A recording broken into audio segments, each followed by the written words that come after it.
Good morning guys, Teacher A here and welcome to Gurong Pinoy sa Amerika. So for today, itutuloy lang natin ang ating lesson about rational exponents and radical expressions. Wherein, ang sasagutan naman natin ngayon ay ang learning task 2A and 2B. So paano ba yon?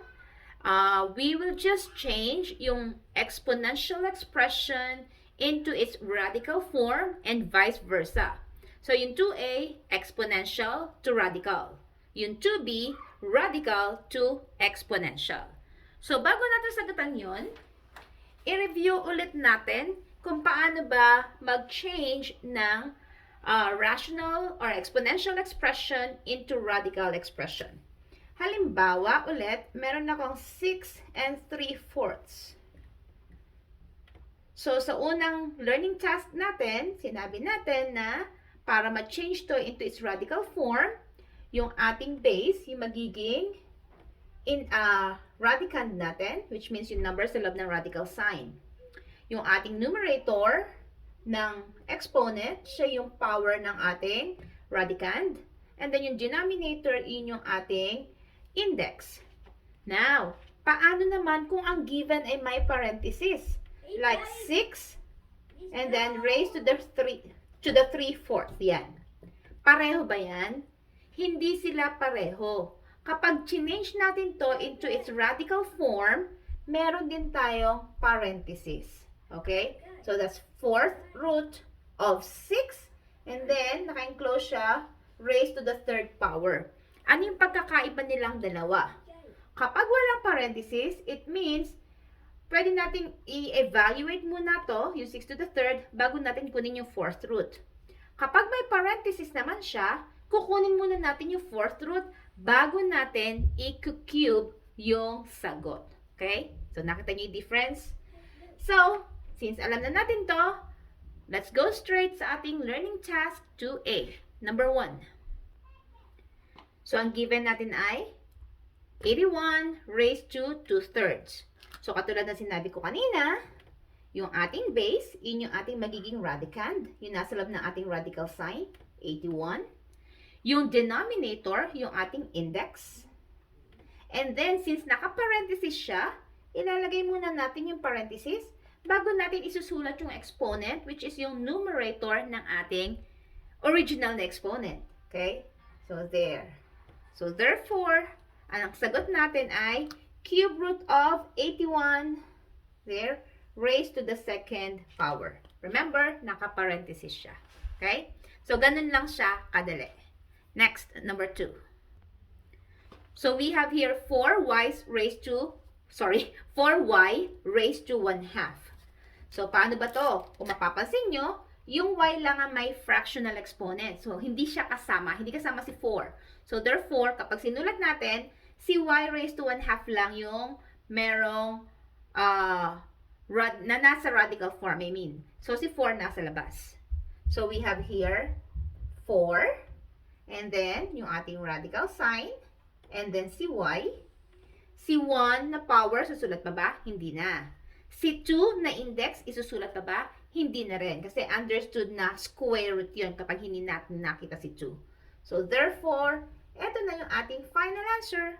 4 square root of y. Okay? Next, number 3. So, we have parenthesis, AB raised to 2/3. Again, naka-parenthesis siya. So, therefore, we have here, sulat natin ang ating radical sign, yung ating bases, dalawa, AB, ating magiging radicands. Ang denominator ng ating exponent, yung magiging index. And then, parenthesis, bago natin isulat ang ating power, which is 2. Okay? So, therefore, eto na yung ating sagot. Ganun lang kasimple. Okay? Next, number 4. Next one is 9 raised to 1/2, parenthesis, raised to the 3/4 power. So, paano ba to? So, unahin natin yung nasa loob ng parenthesis, yung 9 raised to 1/2. So, we have here, yung radical sign na 9. Si 1 na numerator, magiging exponent, isusulat pa ba? Hindi na. Si 2 na magiging index, isusulat pa ba? Hindi na. So, si 9 raised to 1/2 ay square root of 9. Hindi pa tayo tapos kasi meron pa tayong fractional exponent sa labas, which is yung 3/4. So, sulat ulit natin yung radical sign. This time, ang ating index ay yung denominator na 4. And then, bago natin isulat ng ating power, i-enclose muna natin to sa parenthesis. Yan.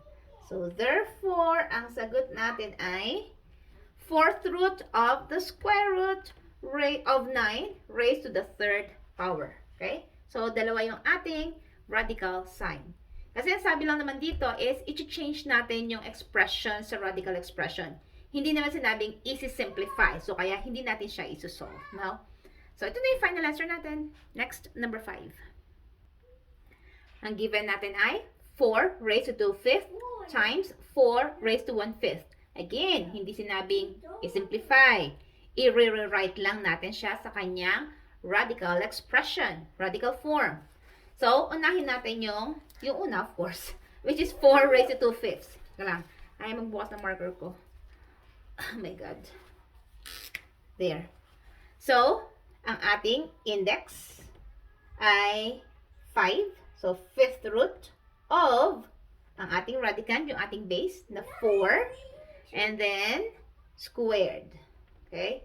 Then, times, again, yung pangalawa, 5 uli ang ating denominator. So, yun uli ang ating index.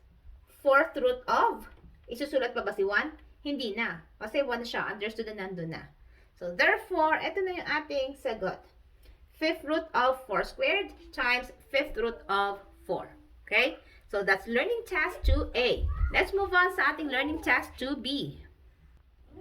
So, learning task 2B is the exact opposite. Wherein, given yung ating radical expression, i-rewrite natin into its exponential form. So, paano ba yun? So, number 1, we have here cube root of 12 raised to the 5th power. First step, punin natin yung ating radicand kasi yun yung magiging base natin. That's 12. Naka-parenthesis siya. So, ipaparenthesis natin to before natin isusulat yung ating fractional exponent. Paano ba yun? Yung ating power, yung ating numerator, over yung ating index na 3. So, therefore, ang sagot natin ay, parenthesis, 12 raised to 5/3. Okay? Ganun lang. Next, number 2. So, we have here, parenthesis, square root of 134. So, ulit, first step natin, kopyahin natin yung ating radicand, which is yung magiging base natin, 134. Naka-parenthesis, lagyan natin ng parenthesis. Ano yung ating fractional exponent? Wala tayong nakikitang numbers. Paano ba yan? So, kapag wala tayong power na nakikita, walang exponent dito, that means that's 1. Invisible yun, di ba? Understood to be there. Over, wala rin tayong nakikitang index. So, that means that's 2. There. So, therefore, ang ating sagot ay 134 parenthesis raised to 1/2. Dali lang, di ba? Next, number 3. So, we have here 4, 5th root of 6. So, kung mapapansin nyo, si 4 ay nasa labas. So, therefore, kapag sinulat natin, wala siyang fractional exponent. Nasa labas lang siya. So, we have 4. Okay? And then, si 6, nasa loob siya ng radical sign. Therefore, siya ay ang ating base na may fractional exponent. Wala tayong nakikita parenthesis dito, di ba? So, yung exponent nito na fraction ay nasa loob ng parenthesis. Bakit ko pa rin nilagyan ng parenthesis? Kasi may 4 tayo sa labas. Okay? So, anong power niya? Wala tayong nakikita. That means that's 1 over yung ating index na 5. So, therefore, ang sagot natin ay 4 parenthesis 6 raised to 1/5. Pwedeng walang parenthesis yung 4, pwede nyo ring lagyan ng parenthesis. Okay? As long as si 4 ay nasa labas at hindi kasama ni 6. Okay? Next, number 4. So, we have here 6th root of 3b. Again, paano to? Kopyahin natin yung ating radicand na 3b. There. Okay? And then, lagyan natin ng parenthesis. Teacher A, wala namang parenthesis yung given. Bakit ko nilagyan? Kasi dalawa yung ating radicand. So, ibig sabihin, silang dalawa, yung naka-raise dun sa iisang fraction na exponent. Okay? May nakikita ba tayong power? Wala. So that means the numerator is 1 over yung ating index na 6. So we have here parenthesis 3b raised to 1/6. Okay? Next, number 5. So ang given natin ay parenthesis cube root of 6n to the 5th power. So paano ba yan? Sulat natin yung ating radicands na 6n. Yan, sila dalawang base natin. Parenthesis. And then, ang ating power, yung magiging numerator, over yung ating index, yung denominator ng ating fractional exponent. So, ang answer natin ay parenthesis 6n raised to 5/3. Dali lang, no? Last example, number 6. Okay, ang given natin ay cube root of the 4th root of 315. So, again, magsisimula tayo sa nasa loob. Ano ba yung nasa loob? So, we have, kopyahin natin ang ating radicand. Hirap magbukas ngayon ng marker. 315. And then, may power ba tayo nakikita? Wala. So, that means that's 1 over yung ating index na 4. Tapos na ba? Not yet. Kasi meron pa tayong sa labas. So, parenthesis. Ano yung nakikita nating power? Wala ulit. So, that means that's 1 over yung ating index sa labas, which is 3.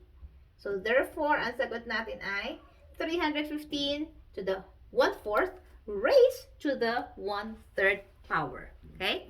So, ganyan lang kasimple ang learning task 2A and 2B, wherein we were just rewriting yung exponential expression into its radical form and yung radical expression into its exponential form. Okay? So, kung natuto kayo sa aking video, kindly give me a like para share to ni YouTube sa iba. And also, if you are not yet a member of my community, I'm inviting you to please subscribe sa aking YouTube channel, Teacher A, Gurong Pinay sa Amerika, and also paki-like na rin po ang aking FB page, same name, Gurong Pinay sa Amerika by Teacher A. So that's it for today. See you in my next video. Paalam!